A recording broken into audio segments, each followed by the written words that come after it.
keeping the warmth in and the burglars out. Guaranteed. For happy customer reviews, visit fairco.ie. Is your Volkswagen in need of a checkup? Trust an approved Volkswagen technician for peace of mind and to help keep your Volkswagen a Volkswagen. Book a classic service online for just €169 at Volkswagen.ie with free 1 year's roadside assistance and tyre care included. Terms and conditions apply. Football on Off the Ball. Brought to you by Boyle Sports. Now with same-day withdrawals to your Visa debit card. You're welcome back. So, 7:30 on a Thursday. John Giles is on the line. Evening, John. Evening, Nathan. So, Liverpool had a chance last month to go 10 points clear at the top if they'd beaten Manchester City. They couldn't do that. They've had opportunities since then to stretch their lead and failed to do so. And now City have gone top, albeit with Liverpool having a game in hand. What do you put it down to, Liverpool's struggles over the past few weeks? Is it a question of bottle? Is it nerves? Is it just the team not playing well? Well, I don't think they've played well as they can play, Nathan. Nerves, it could be. It could be nerves from the manager. But they certainly haven't played well.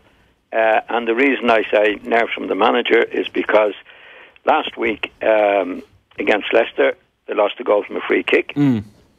And the other night against West Ham, they lost another goal from a free kick. And that obviously has to be poor preparation for it. Because the free kick, you can play not so well, Nathan, but still not give goals away against free kicks. You know. And how would you put that down to nerves from the manager? Well, I'd say. Well, first of all, I'll come back to the nerves. I'm talking about preparation now, Nathan. I'm just getting off the subject a little bit. Against Leicester, they lost the goal last week where there was a free kick knocked in. I think they hit it straight back to the kicker and ran out. And the kicker got it straight back in over Van Dijk's head, and there was a goal scored against them. Now, in my opinion, right preparation is with free kicks. When you're in the box like that and the ball comes over, you don't actually run out unless you clear the ball. In other words, you knock it out for the throw-in, you knock the halfway line, then you get out. In this occasion, they didn't get out, and Maguire was left to score a header. I think that's bad preparation. Now, the other night against West Ham, I'm hopping onto this now, there was another free kick that cost them another 2 points in that particular match. And this preparation was even more outrageous. The free kick was, and the high wall they call now, there must have been only about 10 to 15 yards between the ball and the back line in Liverpool, Nathan. And they got cut out on it, and a few minutes afterwards, Rice might have scored from a similar situation. So that was bad preparation. Now, I'm hopping around a little bit here, Nathan. Yeah. And after the match, I think this is where the nerve showed. Klopp went and had to go at the referee after the match. Did you see that? Yeah, where he basically said, even though the Liverpool goal was clearly offside, that because the referee, which he's probably correct, was made aware at half-time that the officials had got that wrong, he was basically trying to make it up to West Ham in the second half. Well, that doesn't happen. That's what he says. You know, I heard goal was offside. I'm pretty sure that the ref knew that. So in 50-50, he gave it in their favour, right? That's what Klopp is saying. Well, this is an outrageous statement in my case, because what he's saying, all referees who make a mistake in first halves make it up to the opposition in the second half. Now, I didn't think see him making up anything to Liverpool in the second half. In fact, if you remember near the end, Origi had a great chance, who was also offside. You know. So I don't think there was any bias on the referee, and what he's saying in all matches, that if the referee knows it, what he's saying, I didn't know it was an offside decision.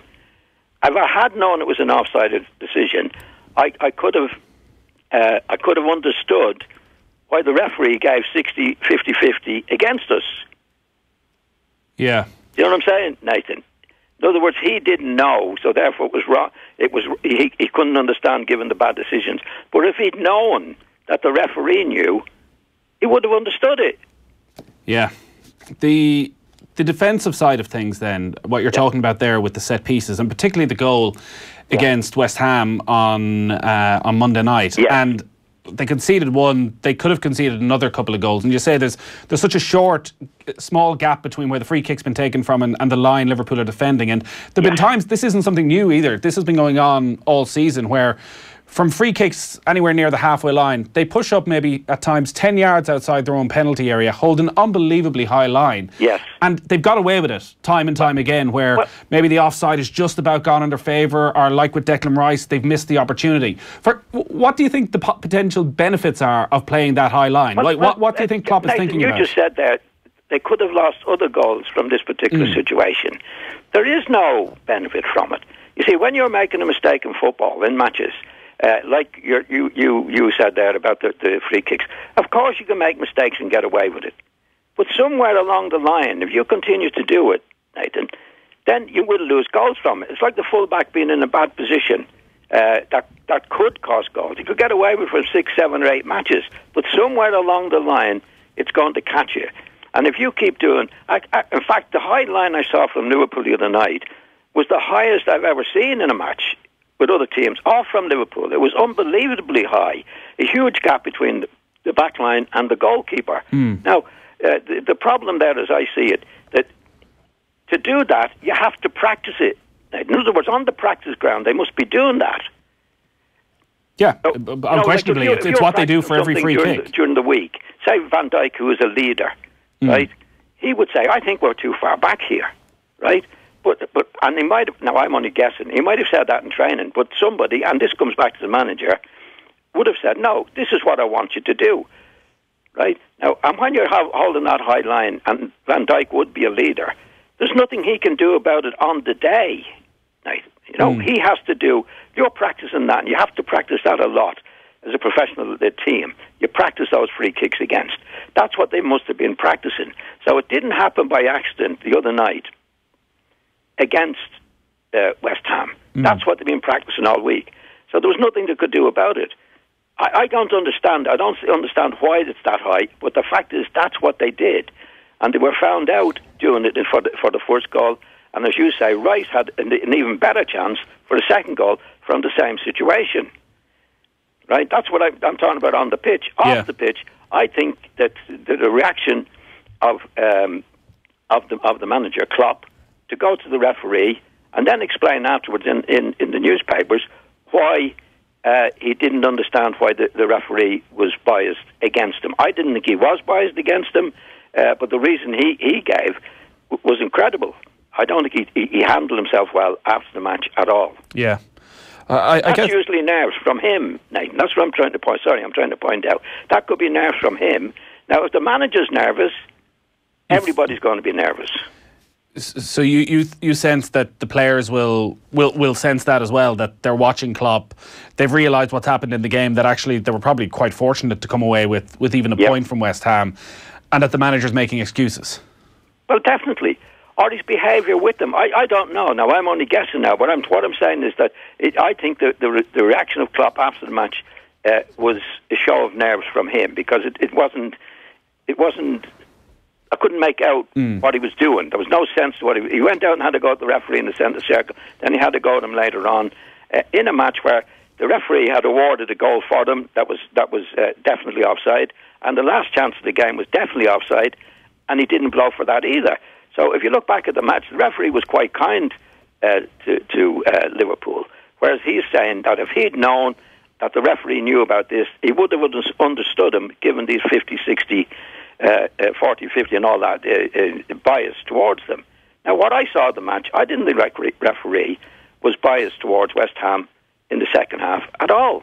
So that's a reaction. You know, he's reacting to referees out in the middle of the pitch. He's having to go at him. In fact, he might get in trouble for it. Now, if he's shown, and I think that's a show of nerves, now if he's shown the nerves on that occasion, then he hasn't just done it in the match, Nathan. Now, I'm only guessing, and I'm only giving you my opinion. I might be totally wrong on it, but that's the way I would see it. So Liverpool, they're down to second, but they do still have a game in hand. They're at home to Bournemouth this weekend, and then they have a tough couple of games between the Champions League. They have to go to Manchester United. They have to go to Everton. When you look at the way they've struggled over the last couple of matches to maybe get to the level that certainly that they played with during December, what can Klopp do? What can Klopp do in the training ground to re-energise them for the final 13 games to keep themselves in this title race? Well, there's nothing more you can do. To be fair to him, I mean, he has a few injuries. Henderson was out, Wijnaldum was out the other night. Gomez is a long-term injury. So they're players that he wouldn't need with all these matches coming up. So he's unlucky in that respect, Nathan. But you don't suddenly become a top team to a bad team. And then, like, each match you have to take as it comes along. You know, if you look at the last week, for example, last 2 weeks, you know, Manchester City go to Newcastle, they're expected to win. They don't. Liverpool expected to win against Leicester. They don't. They expect to win against... That's the way the league works. Yeah. And there's 13, I think there's 13 or 14 games to go yet, Nathan. So there's nothing that you can take for granted except to go out and do your stuff week in and week out. And like, it remains to be seen now whether Liverpool can do that, and Manchester City. But Manchester City have had a good recovery from the time only, 2 weeks ago, people were saying, oh, they're finished, and, Liverpool have gone, whatever it was, 7 points in front. That's only 2 weeks ago. You know, like the papers are saying about Liverpool now, what they said against Manchester City 2 weeks ago. Yeah. And City have made a recovery. But nobody can anticipate what's going to happen. You just got to go out and do your stuff. But if what somebody said to me, which is great, if Liverpool are showing nerves now, Nathan, there's 13 matches to go. You know, teams have shown nerves when there's they're on the lead with 3 or 4 matches to go. This is a long, long, long way to go if you're getting nervous now. So I think Klopp has to get on top of them again and get them back to winning ways. And that's his job to do that. And this is a huge week for Manchester City. They've already won against Arsenal. They beat Everton last night, and they've Chelsea to come in our live game on Sunday. It feels like a very different Manchester City, though, right now than where they were, say, 12 months ago when they were blowing teams around. It feels like a very professional Manchester City, sort of calm within themselves. They're scoring goals at important moments against Arsenal. They make that breakthrough just before half-time. Again, last night, they score in first-half injury time and in injury time at the end of the games. That there's an assuredness around City.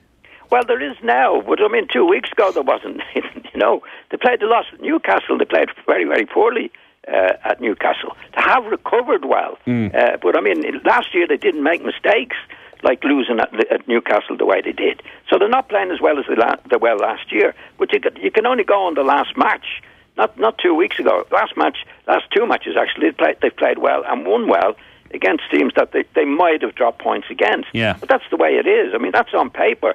Every match is on paper, but you got to go out and do your stuff. Again, you go back to Liverpool. Liverpool would have been well fancied last week to beat Leicester. They didn't. Well fancied to beat West Ham. They didn't. But it's a long, hard season, Nathan. You know, it comes and goes. As I said, Liverpool are getting the criticism now that only 2 weeks ago Guardiola was getting. Yeah. Fernandinho, I know you were impressed with last night and played in a different role on Sunday against Arsenal as well, at the back and moving into midfield. And Kevin De Bruyne has struggled with injury this season. David Silva just seems ever so slightly off, particularly over the past month or so. Like, that's a huge boost to Guardiola, the way Fernandinho seems to have been able to step up at 33 to such a crucial role in the middle of the midfield. Well, I've never been a really great fan of Fernandinho, Nathan, I must say.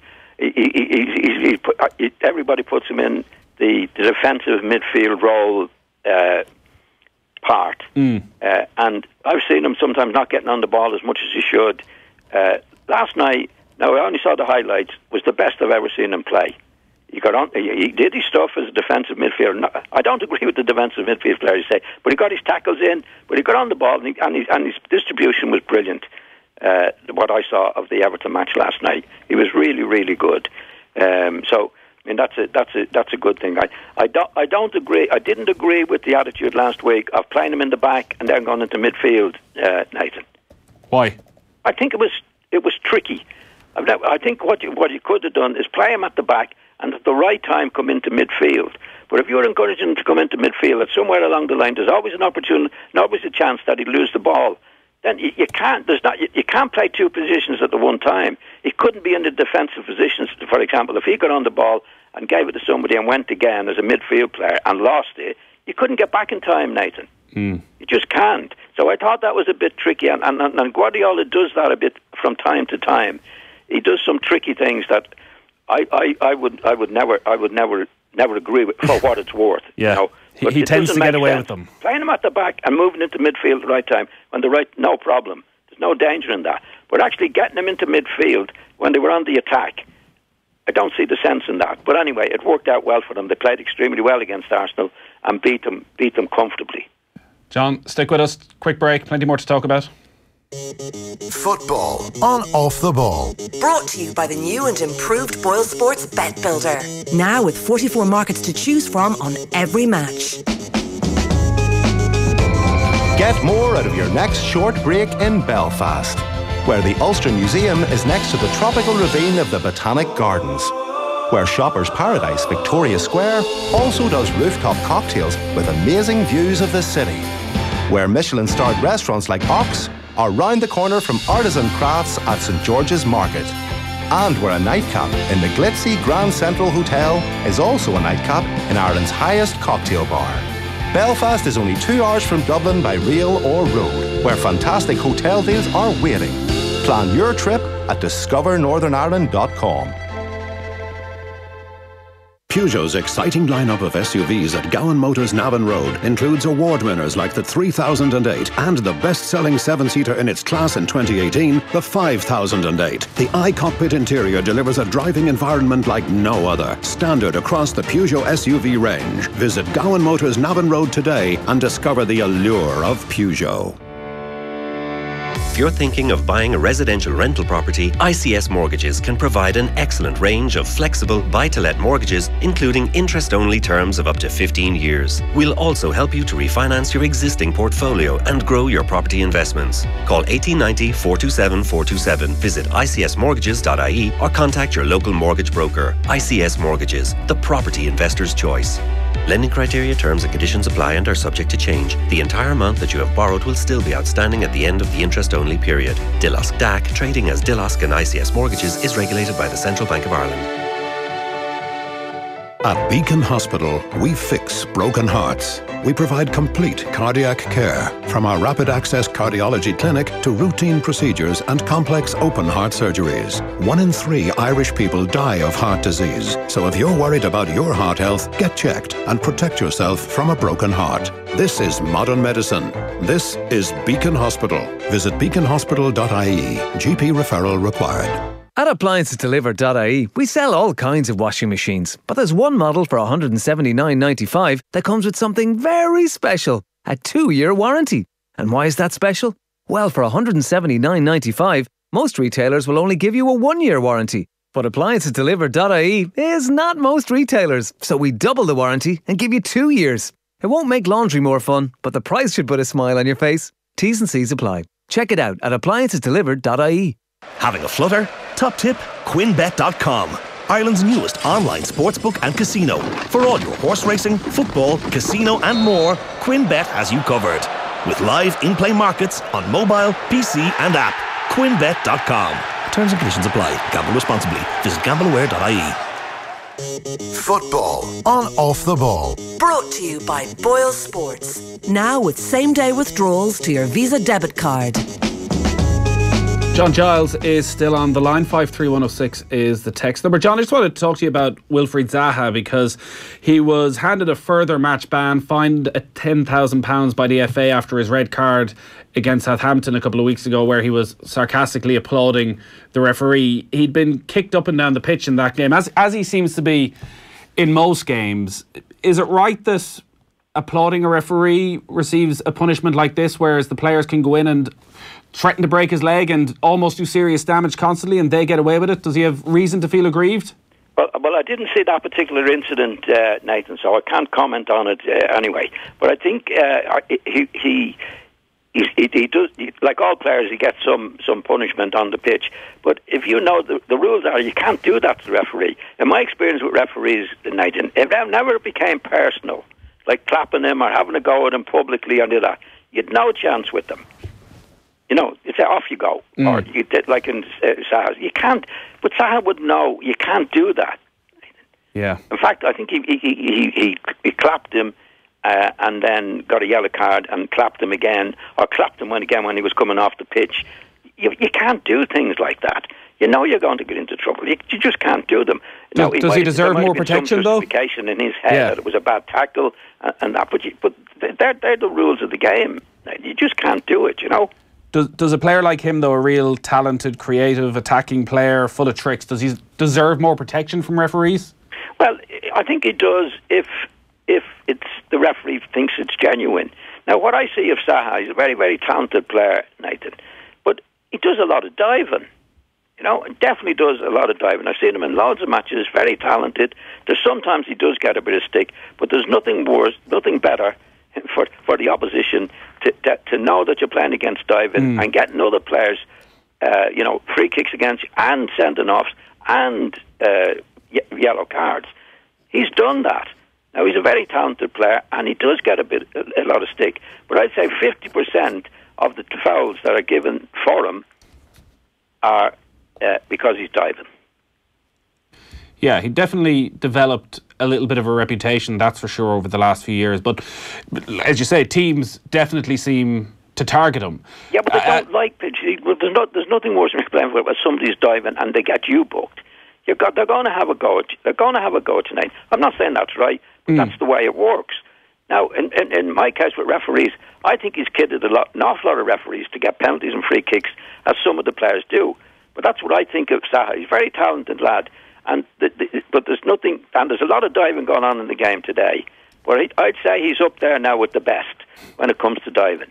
And when you do that, then you're going to have people have a go at you, when more so than other people.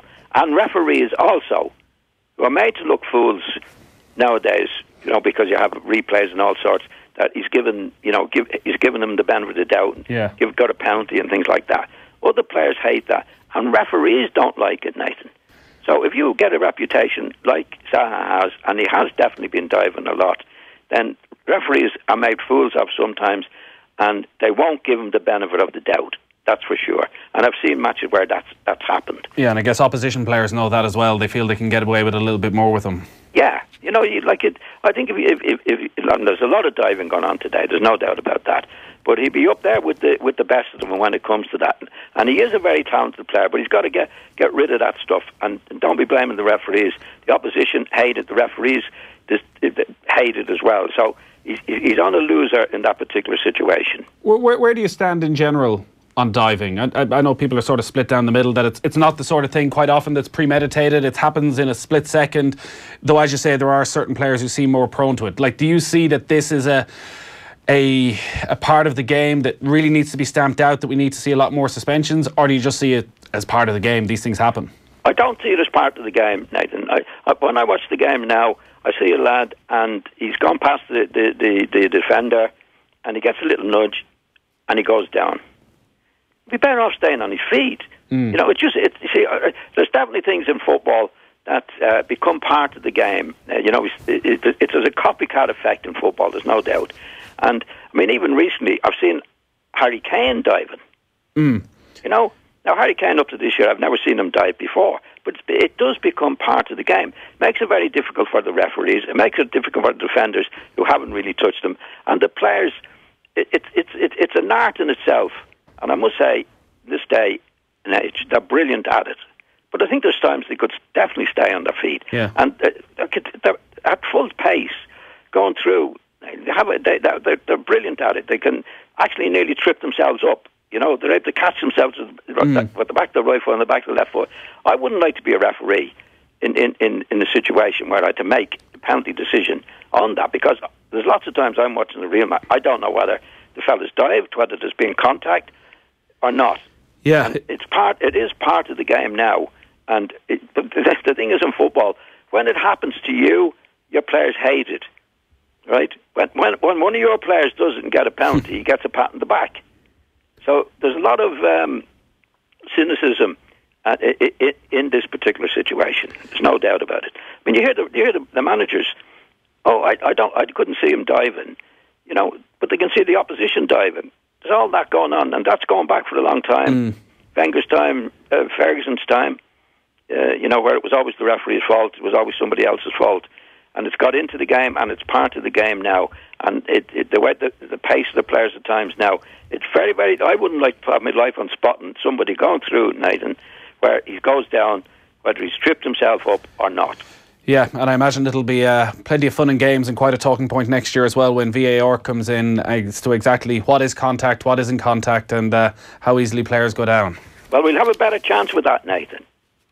We'll definitely have a better chance with it. And if I think it will show up certain players, because sometimes it can be caught. Even, we get it on the VAR, it can be caught. And then to find the players or suspend them in a harsh type of way. Because what you've got to do is get at the managers. If the player is caught doing that and he goes off, the first thing the manager will say to him, I don't want you doing that again. It's like the pulling and pushing of corner kicks, Nathan. That's been going on for a long time. They still haven't got a grip of that entirely. But if the VAR comes in and shows that's happening, and the centre-half, for example, gets a penalty against him, the first thing the manager will say to him, I don't want you doing that again. At the moment, everybody's getting away with it. Everybody's getting away with the well, nearly everybody's getting away with the diving. But certainly in Zaha's case, he's 50% right and he's 50% wrong. John, great stuff as always. We'll talk to you next Thursday. Thanks, Nathan. John Giles there, 7:30 every Thursday. If you missed out on any of that, it'll all be up on offtheball.com very shortly. Quick break, and we're going to be joined by Andy Dunn. We'll be checking whether he thinks Quinn Roux is good enough to play for Ireland. That's up next. Join the conversation. Text us on 53106. Texts cost 30 cents. For the first time ever, there's a new pain relief available that cleverly combines paracetamol and ibuprofen into one convenient tablet. New Easolief Duo gets to work fast and provides pain relief that's 30% more effective than taking either one alone. Don't let pain prevent you from giving everything you've got.